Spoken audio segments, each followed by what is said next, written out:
Hello my friend, क्या आप जानते हैं किस तरह से न्यूरॉन्स आपके मस्तिष्क की कार्य क्षमता को प्रभावित करते हैं और ये न्यूरॉन्स किस तरह से आपके शब्दों और आपके विचारों, आपके सोच से इफेक्टेड होते हैं। आइए हम जानते हैं कि आप जो सोचते हैं, आप बोलते हैं, वो किस तरह से सीधे तौर पर आपके मस्तिष्क पर प्रभाव डालते हैं। आपके विचार न्यूरॉन्स यानी मस्तिष्क की कोशिकाओं को उत्पन्न करते हैं और धीरे धीरे मस्तिष्क को उसी के अनुसार ये ढाल देते हैं। अब मस्तिष्क में ये क्षमता होती है कि वे नए अनुभव और विचारों के अनुसार अपने आप को बदल सकते हैं। सकारात्मक विचार कई चीज़ों को जन्म देते हैं। जैसे अगर विचार आपके सकारात्मक हैं तो नई मजबूत न्यूरॉन्स को ये बनाते हैं, उनके कनेक्शंस मजबूत होते हैं जो आपके मस्तिष्क के कार्य क्षमता को ये विकसित करते हैं। और सकारात्मक शब्दों जैसे मैं सफल हो सकता हूँ या मुझे खुद पर विश्वास है से मस्तिष्क में डोपामाइन, एक सुखद एहसास का जो हार्मोन है, वो उसका स्तर बढ़ जाता है। आपकी एकाग्रता और आत्मविश्वास को ये बढ़ाता है।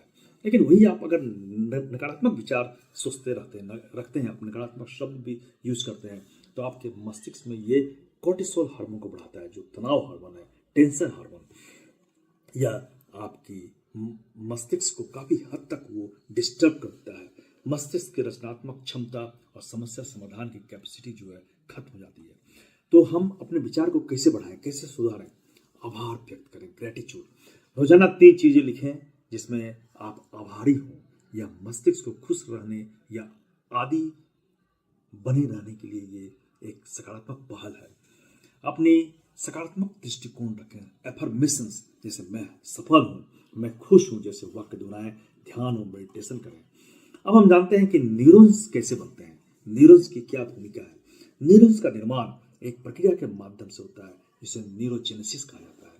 यह प्रक्रिया मुख्य रूप से हाइपोकैम्पस, मस्तिष्क का एक भाग है जिसे हम हाइपोकैम्पस कहते हैं, यहाँ पर न्यूरॉन्स का निर्माण होता है जो सीखने और याददाश्त के लिए जिम्मेदार होती है।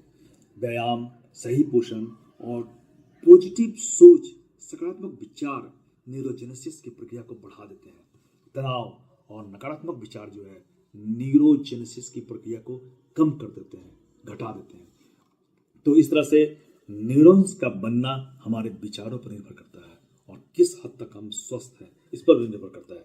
न्यूरॉन्स विद्युत संकेतों यानी एक्शन पोटेंशियल और रासायनिक संदेश वाहकों, न्यूरोट्रांसमीटर के माध्यम से एक दूसरे से संवाद करते हैं और न्यूरॉन की कनेक्टिविटी से न्यूरल नेटवर्क बनता है, एक नेटवर्क बनता है जो सोचने, याद रखने की क्षमता और समस्या को हल करने में मदद करने की क्षमता को विकसित करता है। जब आप कुछ नया सीखते हैं तो यह नेटवर्क मजबूत हो जाता है। यह मस्तिष्क की क्षमता है जिससे यह अनुभव और विचारों के आधार पर खुद को बदलता है। सकारात्मक विचार और आदतें न्यूरॉन्स के बीच नए और मजबूत कनेक्शंस बनाते हैं। तो इस तरह से साइंटिफिकली हम देखें कि हमारे सोच जो है वो इफेक्ट करते हैं हमारे मस्तिष्क के न्यूरॉन्स को, और फिर डोपामाइंस जो एक ऐसा हार्मोन है जिसका स्तर अगर बढ़ जाता है हमारे मस्तिष्क की कार्य क्षमता काफी बढ़ जाती है। ये सकारात्मक सोच से ही उत्पन्न होगा। तो इस तरह से जब आप न्यूरल नेटवर्क को मजबूत करते हैं, बेहतर तरीके से आप सोचते हैं, तो आपका दिमाग रचनात्मक समाधान निकाल सकता है और निकालता है और काफी स्ट्रांग बन जाता है। तो आइए हम ग्रेटिट्यूड का अनुभव करें, ग्रेटिट्यूड व्यक्त करें, आभार व्यक्त करें, पॉजिटिव सोचें, सकारात्मक विचार से अपने मस्तिष्क को स्ट्रांग करें, न्यूरॉन्स की क्षमता को बढ़ाएं, न्यूरॉन्स की कनेक्टिविटी को स्ट्रांग करें और हम जीवन में सफल हों। धन्यवाद।